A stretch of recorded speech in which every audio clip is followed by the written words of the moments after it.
We're still talking about VSEPR. And Monica Lopez, what's VSEPR again? Valence,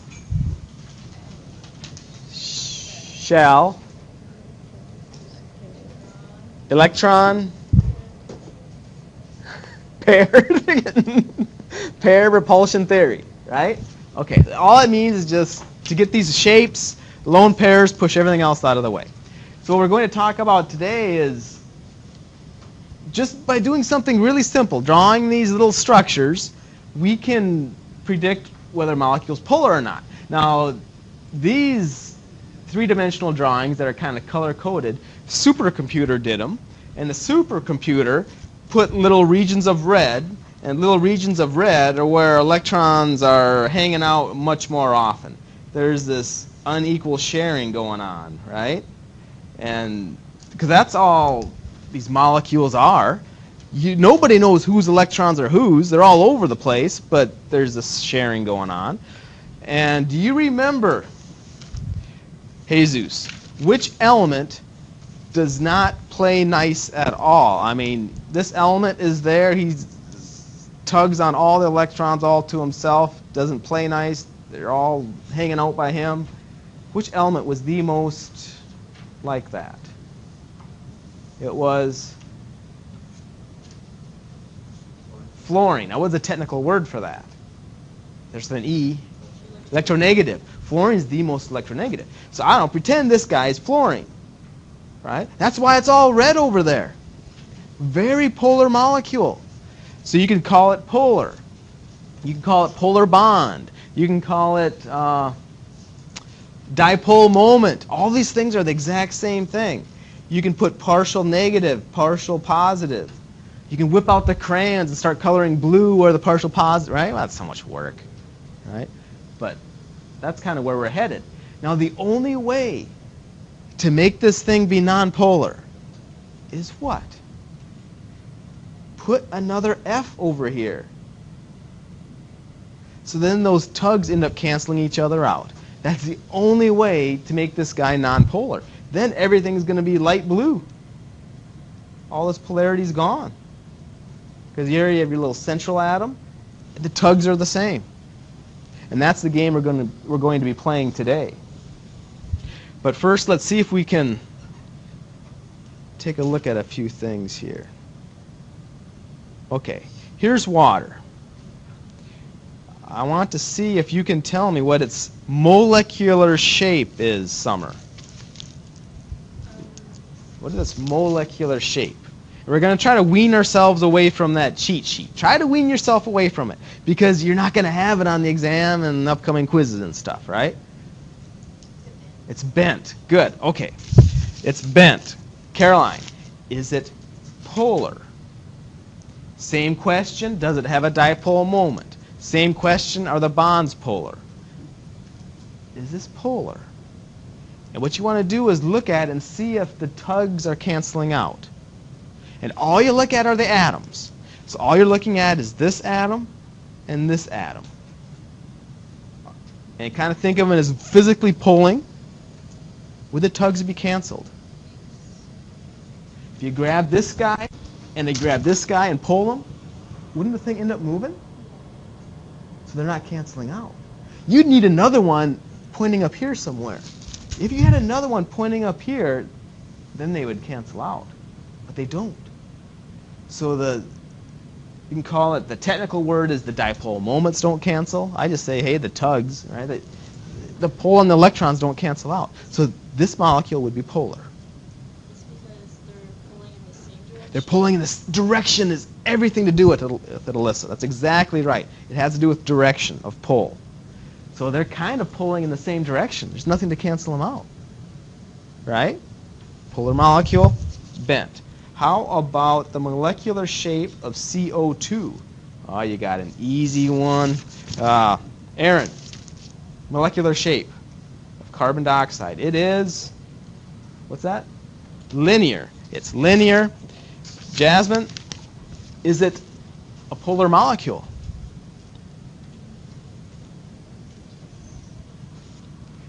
This tug, that tug, perfectly opposite directions, they're going to cancel out, right?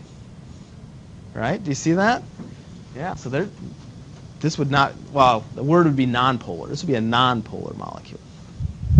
How about SO2, sulfur dioxide? Molecular shape, April? Bent, good, bent. How about, would it be polar, Kelly? Yes, most definitely, it'd be polar. How about the sulfur dioxide? XeF2? Molecular shape, Paul?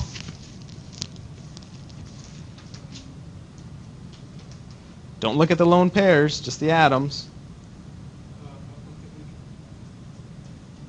Just the molecular shape. All you have is this one, that one, 3 atoms, all in a line.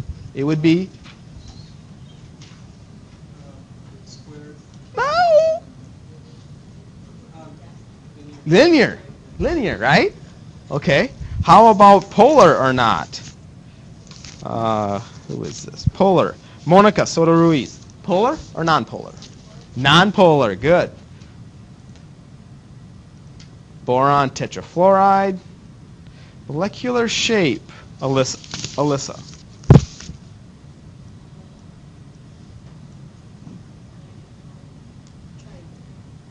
Trigonal? Not pyramidal. It's flat. It's flat, so it's going to be trigonal planar. If it wasn't flat, she'd be right, trigonal pyramidal. But he's flat, so that's trigonal planar. And Monica Lopez, how about this? Would boron trifluoride have a dipole moment? Or do they all cancel out?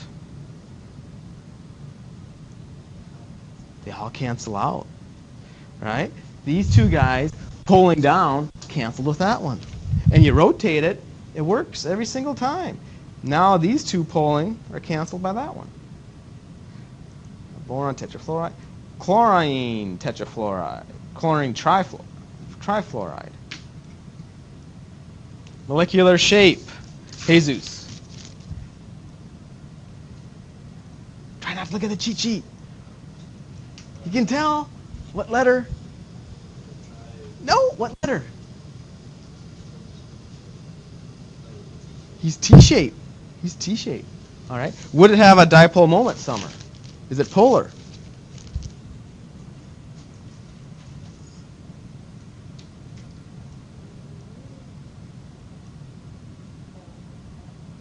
It's non-polar. Everybody agree? Non-polar?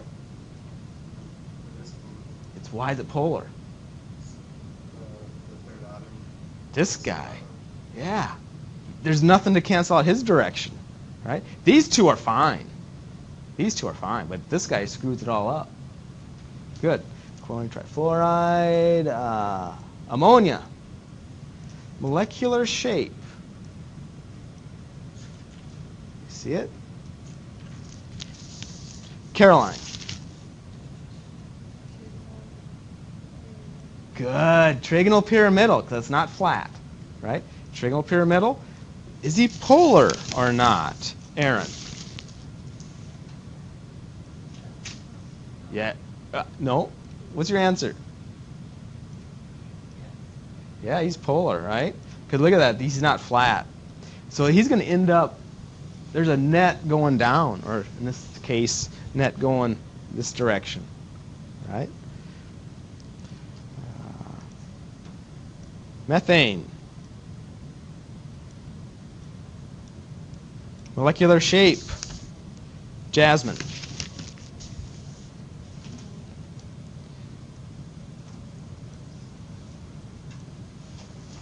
Four objects. Tetrahedral. Polar? April? Yes?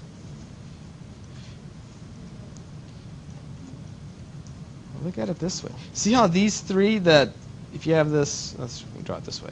Okay. You have your triangle base, right? But it's trigonal pyramidal base. These three, that one, they're kind of pulling down. But this guy's canceling them. Pulling it up. Rotate it. Now these three are kind of pulling down. but he cancels it out. So would you say that it's tetrahedral? Or It's tetrahedral. and it's trigonopyramidal? No. This is tetrahedral. Trigonopyramidal is not completely symmetric. Tetrahedral is. So but it's got a trigonopyramidal base. So if it had one less atom in a pair of lone pairs. Yeah, if you got rid of this guy. If you got rid of this guy, like we had one like that. So really, anything perfectly symmetric, no lone pairs, is always going to be nonpolar. If it's perfectly symmetric, everything cancels out. And you really have to look at it to see it. But it works. Almost through it. Sulfur tetrafluoride. Sulfur tetrafluoride. Kelly, what would be its molecular shape? Can you see it? Little kid here, little kid here. Kind of goes seesaw, right? Going up and down. Would it be polar, Paul? Yes, it'd be polar. These two, right? Nothing cancels their tug. Xenon tetrafluoride. Everybody, what shape?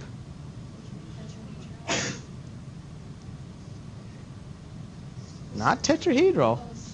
Square planar. He's a flat square. Would it be Monica Soto Ruiz? Would it be polar? Non-polar. She's good deal. See how she sees it? Everything's canceling out. Where am I? So it's polar whenever Yeah, it's polar when they all don't cancel out. Okay, that's XCF1. How about this one? What's his molecular shape? Do you recognize it? Square pyramidal. You got the square and the one up there. Polar? Yep, polar. Nothing's going to cancel out with this guy. Phosphorus pentachloride. Ooh, look at this guy.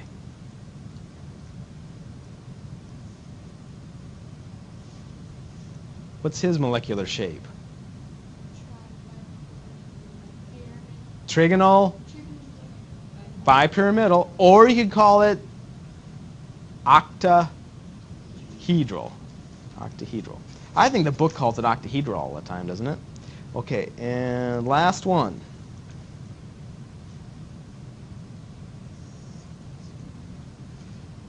Hold on, what was the, what did we just do? PCL5?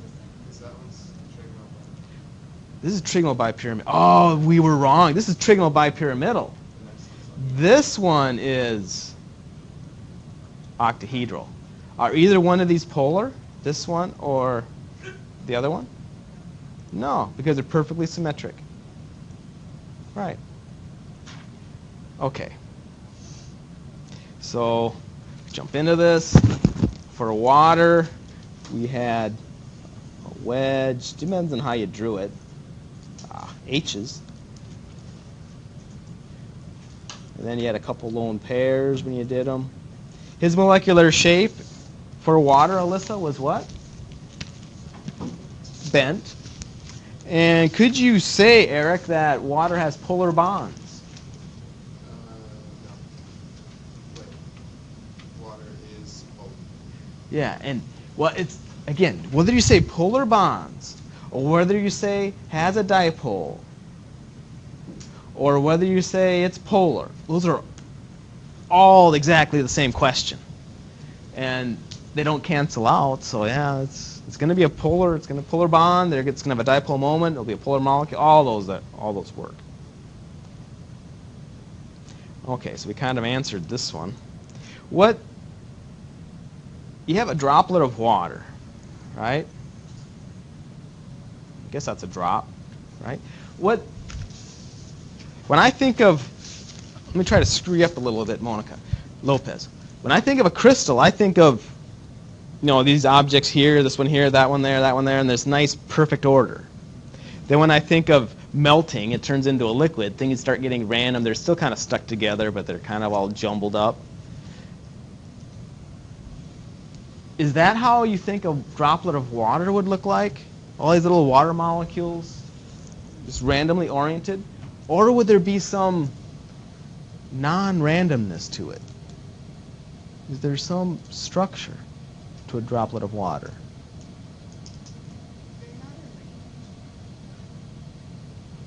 Yeah, that's the question. Are they arranged? You'd think not, wouldn't you? But there's a reason for them to be arranged. Do you see what it is? Their polarity. If you have one end of water having a little partial plus, another end of water having a little partial negative, well, dang, all the partial pluses are going to line up with all the partial negatives. And that's exactly what happens with water. They line up, right? All the little partial negatives line up with all the little partial positives. And that's how water looks. There is some non-randomness to water. Is it, that's why, like a little grasshopper could walk straight in the water? Okay, now water is complicated. You have the bulk, and then you have the surface. The surface behaves very differently than the bulk. So the little grasshopper can walk on the surface of water because of surface tension. But it has a really strong surface tension because of these interactions. And the reason why it's different is they're three-dimensionally interacting down here, but only two-dimensionally interacting up there. So the surface behaves differently than the bulk. But it's really, really tough. And this is why that dang grasshopper can walk on it. Because these guys, they're stuck together pretty dang good. Water has a high boiling point. There's a lot of properties with water that have to do with this. Okay, before we go to the boards and work together on this stuff, let's try to do carbon tetrachloride together. Oh, we have to talk about this too yet. So we have a little bit more to talk about. Carbon tetrachloride. Okay, how would we draw it? Carbon has how many valence? 4. Plus, now I need chlorine, and I have 4 times 7. So that's 28, that's 32. Right? So again, the trick to doing all this, remember? Right? Make octets on everything surrounding. Anything left over, put on the center atom.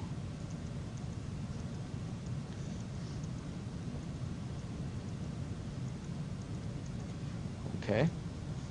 I think I'm out of electrons. I've used up all 32.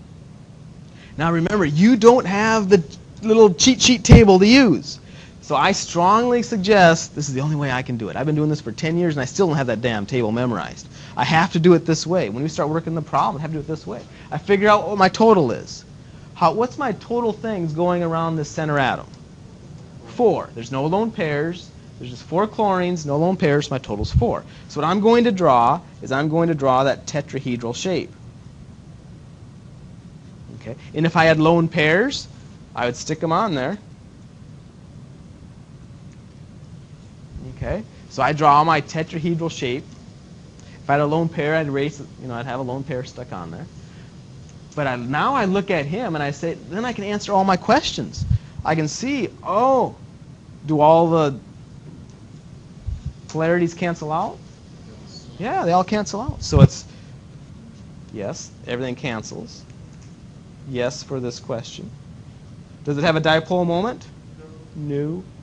Its molecular shape is tetrahedral. It didn't ask, but see how if you draw it out, start with a Lewis dot structure, see what your total is, then draw this guy. Okay? So that would be a nonpolar molecule. Yeah. Okay, a couple more things before I let you off on your own here. Some more terminology. Polar means non-zero dipole moment. Okay?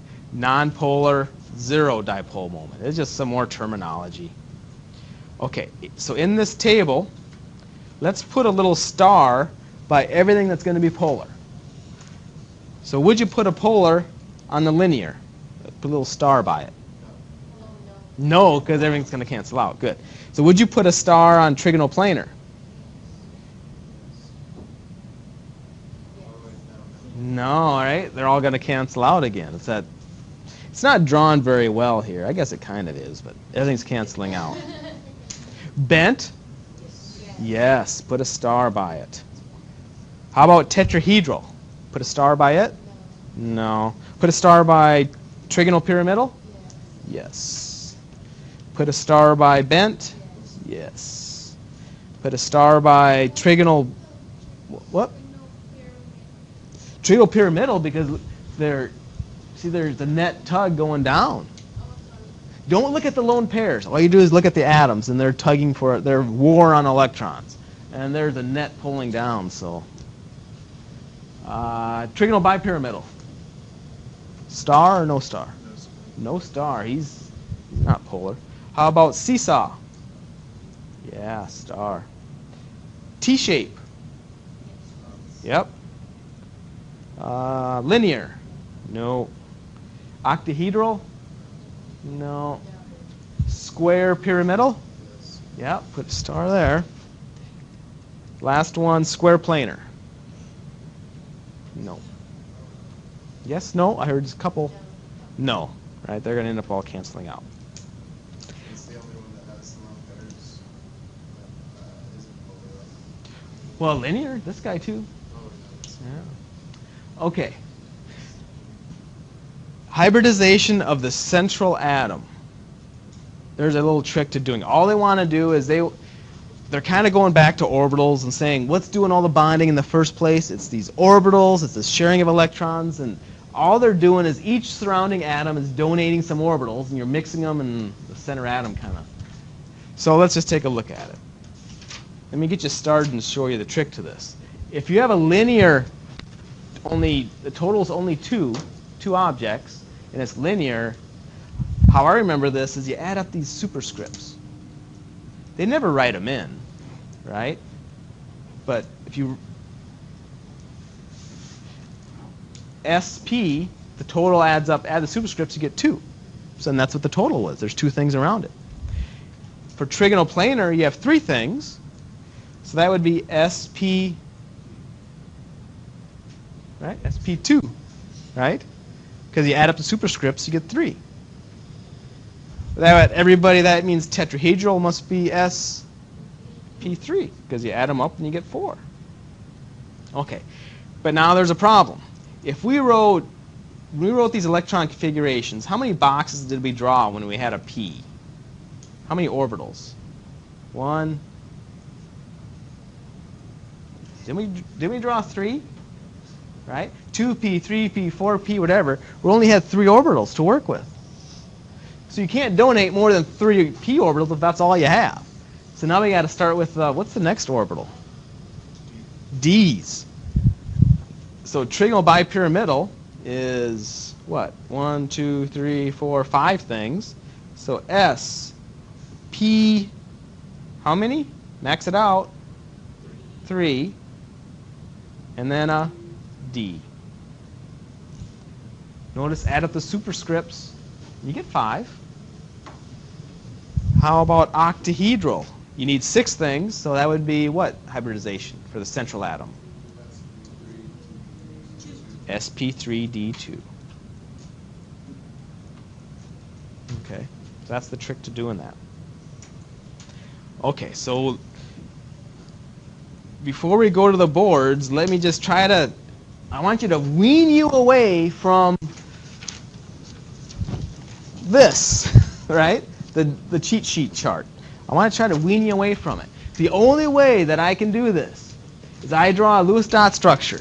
I figure out what my total is. And if my total is 5, I draw this guy. And if there's lone pairs, I start erasing them. If my total is 4, I draw this guy. And if there's lone pairs, I start, adding them. That's how I do it. So you can do it how you'd like, but try not to depend on the cheat sheet. So let's go to the boards, knock these out, and then we'll call it a day. Sulfur tetrafluoride is where we're going to start.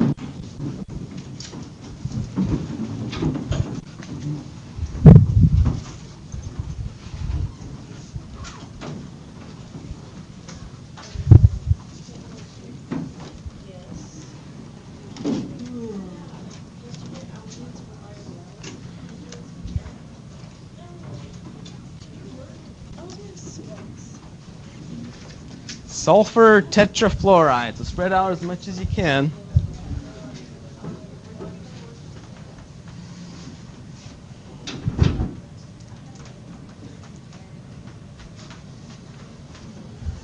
Sulfur tetrachloride.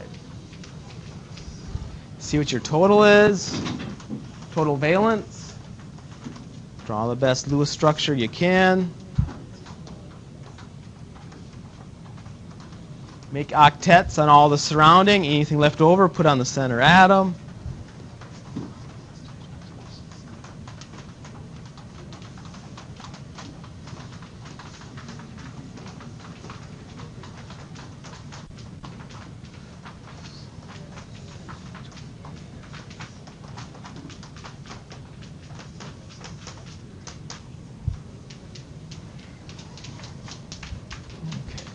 Good. I see a lot of 34s for your total valence. All right.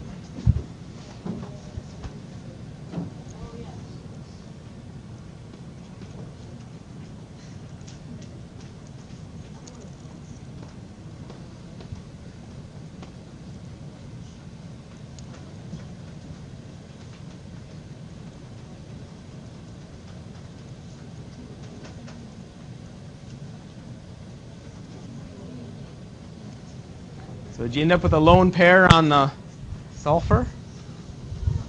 Now what we're after in this question is draw a 3D structure, give the name, say whether it's polar, and give the hybrid orbitals of the central atom. So I see my total is 1, 2, 3, 4, 5.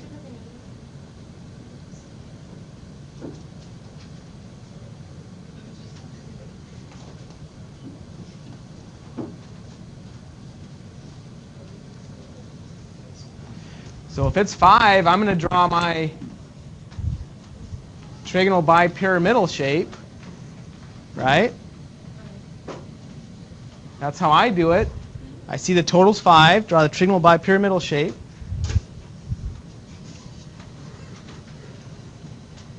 And remember the trick to putting those lone pairs on? Put it in the back.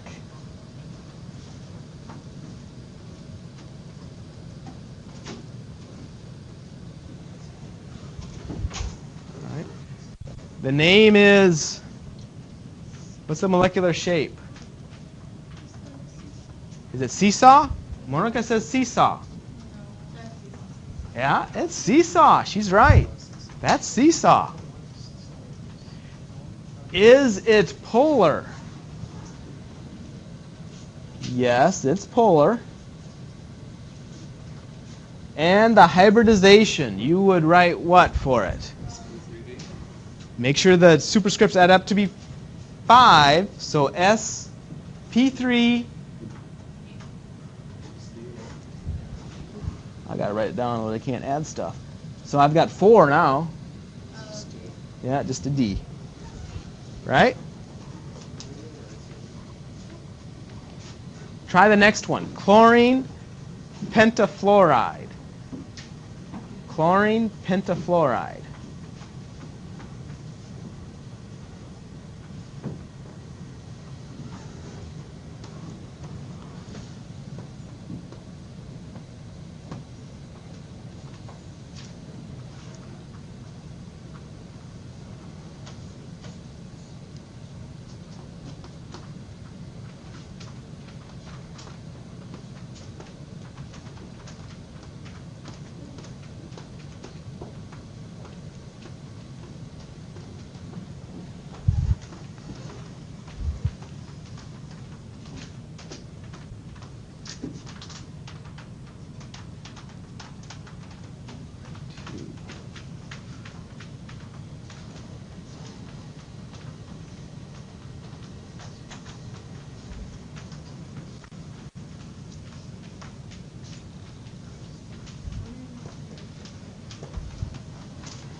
Good. I see a lot of totals of 42.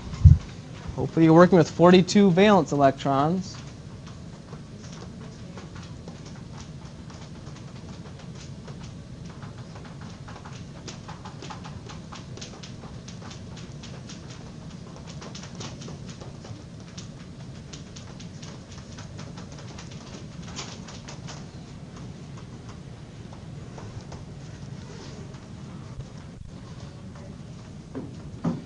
Did you end up with a lone pair on the chlorine? Yes.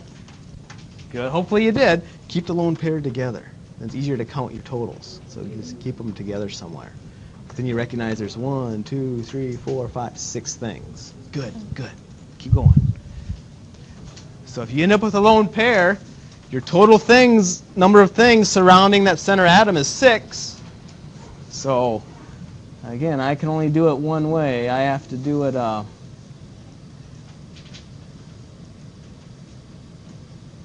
right, 2 going forward, 2 going back. Ah, that doesn't look good.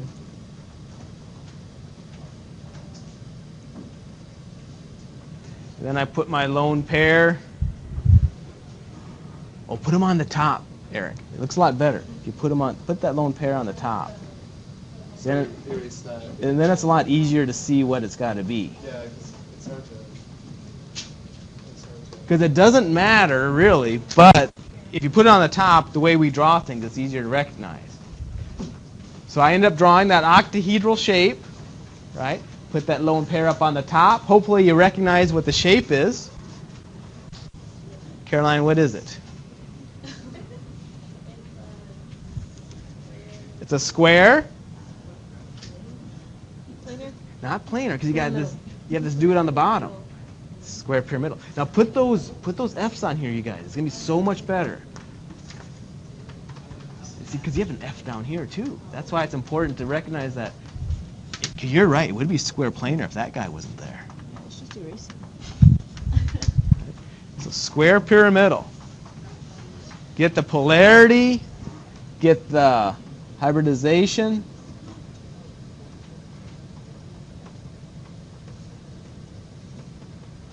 Is he polar? Yeah. Yep, he's polar. Hybridization. You said sp3d2. Yeah, because you have to add everything up to be 6. Good deal. sp3d2. Good deal. Triiodine tetrachloride.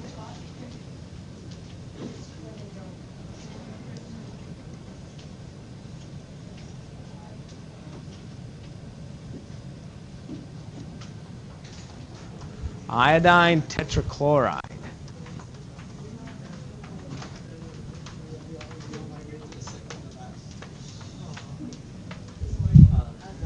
Oh, and make sure you put your little surrounding atoms on there. You might get docked when I'm grading this stuff. Yeah, these F's. Make sure you put those F's on there. Yeah, put those F's on there. Make sure you put your surrounding atoms on your wedge drawings, because I'm pretty sure I'm going to be knocking points off if they're not there.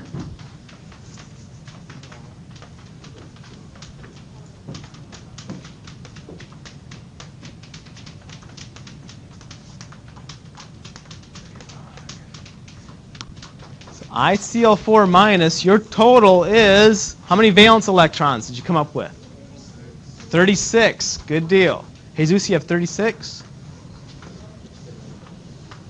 36 valence electrons.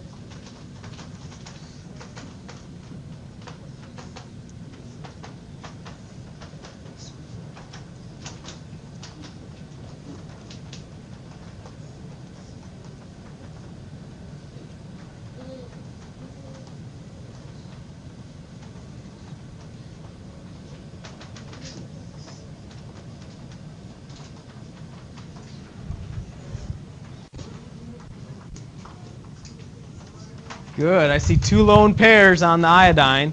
Spread them out so easy to count. 4. Total 6 again. So I would draw that octahedral shape.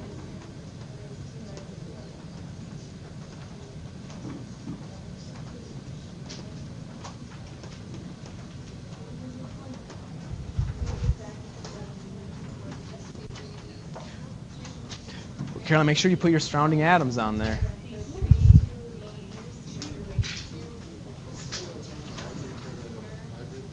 The hybridization. Hybridization. The hybridization of the central atom.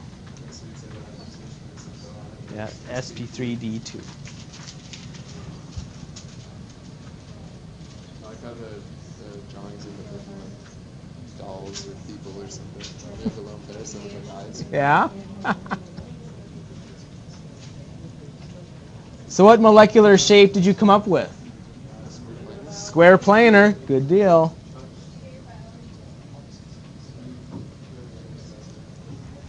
Did you guys say it's polar, Aaron?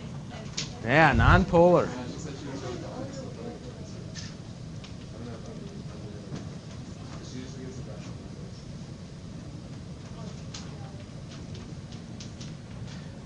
Good deal. ICl4 perchlorate, ClO4 minus.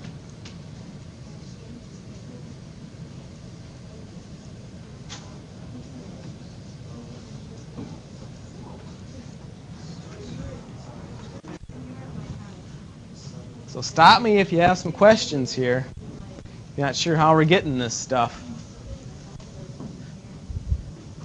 So draw the octahedral, because you see 1, 2, 3, 4, 5, 6 things. So draw the octahedral.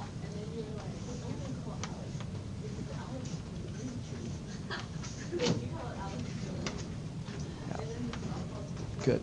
So we get what's polar, non-polar. So what makes it polar? Okay. What would help you though is to if you really see what this guy is. So he's sticking out. These guys are going back. He's in the board. He's in the board. So you make a lone pair here, the top and the bottom, just like you did. So all you're left with is these two going back, these two coming out. So it's going to be a flat square. So he is straight across from him, so he's going to cancel out. He's straight across from him, he's going to cancel out. So this will be non-polar. So non-polar is when you cancel out. Non-polar is when they cancel out. Or zero dipole moment. That's non-polar too.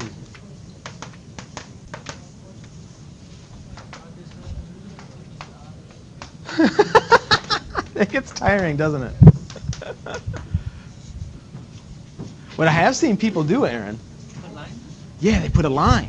I've seen that. that. You can do that. You can put a line, line, line. That means two okay. dots. I've seen that.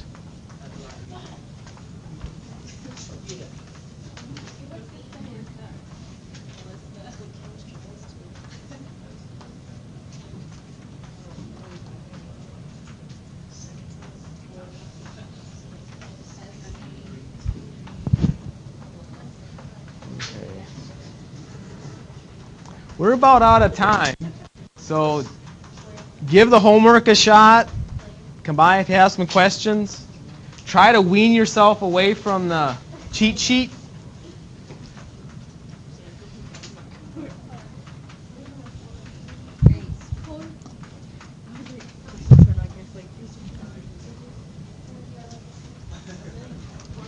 And have a good weekend.